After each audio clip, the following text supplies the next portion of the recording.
درود بر شما دوستای عزیز، امیدوارم حالتون عالی باشه. امروز میخوام یه آموزش خیلی خوشمزه رو با هم دیگه داشته باشیم، پس حتما تا پایان ویدیو همراه ما باشید. امروز میخوایم مرغ شکمبار خوشمزه رو درست کنیم که بتونید از طعم این غذای خوشمزه لذت ببرید، پس حتما تا پایان ویدیو همراه من باشید.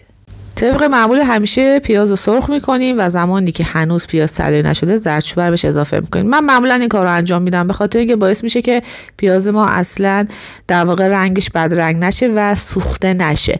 خیلی‌ها پیاز یک مقدار که سرخ میشه زردچوبه اضافه میکنن، ولی من سعی میکنم همون ابتدای کار که پیاز یه کوچولو نرم شد زردچوبه رو اضافه کنم که با این روش دیگه پیاز شما خیلی خوش رنگ میشه و اصلا تیره نمیشه.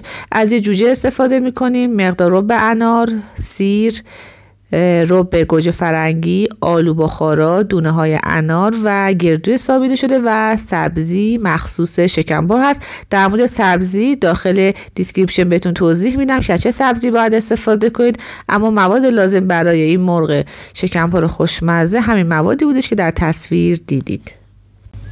پیازی که کاملا سرخ شد یک مقدار سیری که داریم بهش اضافه میکنیم، یعنی سیر و پیاز باید سرخ بشه. اول پیاز سرخ میشه چون سیر خیلی زودتر در واقع سرخ میشه. کاملا با هم ترکیب میکنیم. زردچوبه بچه‌ها توی ترکیب غذا خیلی تاثیر داره و خیلی مهمه. وقتی شما زردچوبه رو اضافه میکنید دیگه پیاز شما اگر یه تایم بیشتری هم روی گاز باشه دیگه و روی حرارت باشه دیگه نمیسوزه و تیره نمیشه. سیر کاملا با ترکیب میکنیم و بعد سبزی رو اضافه میکنیم. سبزی رو اضافه میکنیم و اجازه میدیم که کاملا سبزیمون داخل سیر و پیاز سرخ بشه و کاملا رنگش تغییر کنه. همینطور که در تصویر میبینید سبزی کاملا آب انداخته و اجازه میدیم که یه مقدار آبش گرفته بشه و بعد کاملا داخل روغن و سیر و پیاز سرخ بشه و در واقع بتونیم یه خوراک خوشمزه و خورشت خوشمزه رو درست کنیم. بعد از این مرحله رب انارمون رو اضافه میکنیم که به اندازه یه قاشق غذاخوری هستش ترکیب میکنیم داخل در واقع سبزی سرخ شده و سیر و پیاز اضافه میکنیم بهش تا کاملا مزه غذامون خوشمزه تر بشه. رب انار خیلی تاثیر داره توی این غذا و غذای ما رو خوش‌طعم‌تر و خوشمزه تر میکنه. بعد به اندازه یه قاشق رب داشتیم، رب گوجه فرنگی رو اضافه میکنیم بهش و در ادامه بقیه مواد رو کم کم بهش اضافه میکنیم. کاملا هم میزنیم رب انار و رب گوجه فرنگی رو با سبزی و سیر و پیازی که در حال سرخ شدن هست کاملا با هم ترکیب میکنیم و بعد میریم سراغ مغز گردو. مغز گردومون هم اضافه میکنیم. مغز گردو هم به اندازه 3 قاشق غذاخوری کافیه. بعد از انار استفاده میکنیم، انار هم ترکیب میکنیم به اندازه 3-4 قاشق غذاخوری انار هستش. با موادمون کامل ترکیب میکنیم. کاملا مواد رو با هم ترکیب میکنیم که همه مواد به خورد هم دیگه برن و کاملا سرخ بشن داخل ظرفمون و بعد از این میریم سراغ در واقع آلویی که داریم. آلو هم بهش اضافه میکنیم، حدود 7-8 دونه آلو هم کافیه. این غذا بچه برای 3 نفر هستش. اگر شما میخواید مقدار بیشتر درست کنید میتونید مواداتون رو بیشتر کنید.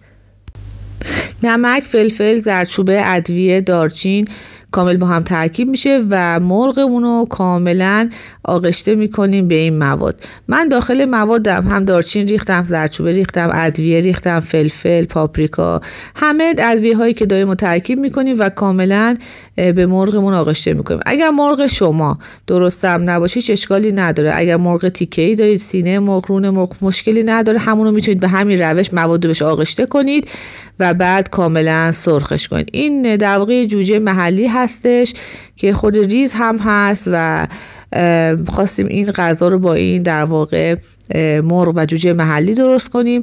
ادویه رو کامل بهش ترکیب میکنیم، میمالیم به تن مرغ که آغشته بشه و اون بوی بد دیگه نداشته باشه و شما میگم حتی میتونید از مرغ تیکه‌ای هم استفاده کنید و نیازی است که حتما مرغتون درسته باشه. مثلا گاهی اوقات من همین غذا رو با 2 تا دونه رون درست میکنم یا 1 رون و 1 سینه درست میکنم و مقدار کمتر. در واقع وقتی که کاملا ترکیب کردیم در واقع سرخ میکنیم مرغو. ما در واقع داریم مرغو به شکل کاملا درسته داخل تاب سرخ میکنیم. مواد اونم که این ور در واقع آماده هست و یه مقدار به موادمون آب اضافه میکنیم، خیلی کم. داخل ظرفمون رو برنار باقی بود، یه خورده در واقع آب داخل ظرف ریختم، حل کردم و به مواد اضافه کردم. مواد اون چون کاملا سرخ شده الان دیگه باید کم کم بهش آب اضافه کنیم که خورده در واقع بهتر و بیشتر جا بیفته. آب اضافه میشه، حدود 3 لیوان آب بهش اضافه میکنیم و اجازه میدیم که کاملا مواد پخته بشه. حالا این قسمت بچه مرغی که بهش ادویه زدیم کاملا سرخش میکنیم و حتی شما از زعفرون هم میتونید استفاده کنید. من از زعفرون استفاده نکردم، زردچوبه، فلفل، نمک، ادویه، دارچین با هم ترکیب کردم و مالیدم در واقع به قسمت های از مرغ و کاملا سرخش میکنیم. این ورم که مواد اون آماده است باید یه خلی بخوره، جوش بیاد و بعد مرغی که سرخ کردیم و بهش اضافه میکنیم. همه طرفای مرغ رو سرخ میکنیم و زمانی که کامل سرخ شد اضافه میکنیم به خورشتمون و موادمون و اجازه میدیم حدود 2 ساعت با شعله خیلی کم کاملا جا بیفته و مرغ پخته بشه. یه طرف مرغ سرخ شد، قسمت دیگه‌ش رو سرخ میکنیم. هدف این هستش که بوی بد مرغ گرفته بشه. با ادویه هایی که به مرغ زدیم کاملا سرخش میکنیم و بعد از سرخ شدن به موادمون که الان دیگه جوش اومده و آبی که داخلش ریختیم اضافه میکنیم. ترکیبی که داخل این در واقع خوراک و خورشتمون هست خیلی خوش‌طعم و خوشمزه هست و خیلی غذای لذیذی میشه. بچه مرغ داخلش میذاریم، زیرشو کم میکنیم. حالا ما میتونستیم قبل از اینکه آب اضافه کنیم یه مقدار موادم داخل شکم مرغ بریزیم، ولی من کارو انجام ندادم و همینطور مرغ داخلش قرار دادم چون مواد خودش داخل شکم مرغ وارد میشه. ولی حالا خیلی‌ها دوستان میتونن این کارو انجام بدن. شما حتی با مرغ تیکه‌ای هم این غذا رو میتونید درست کنید. میبینید که کاملا مواد به مرغ آغشته شد و یه غذای خیلی خوشمزه. بعد از 2 ساعت مکس غذای ما آماده هست و میتونید غذای خوشمزه و لذیذ و با برنج سرو کنید و لذتشو ببرید. اگر سوالی داشتین حتما برای من کامنت بذارید، کانال ما رو به دوستاتون معرفی کنید و منتظر آموزش‌های خوشمزه و جذاب و رنگی ما در ادامه باشید. من به آشپزی خیلی علاقه دارم و سعی میکنم تجربیات شخصی خودم رو توی این کانال با شما به اشتراک بذارم. خیلی دوستتون دارم. به زودی برمیگردم باز هم با کلی آموزش جذاب‌تر.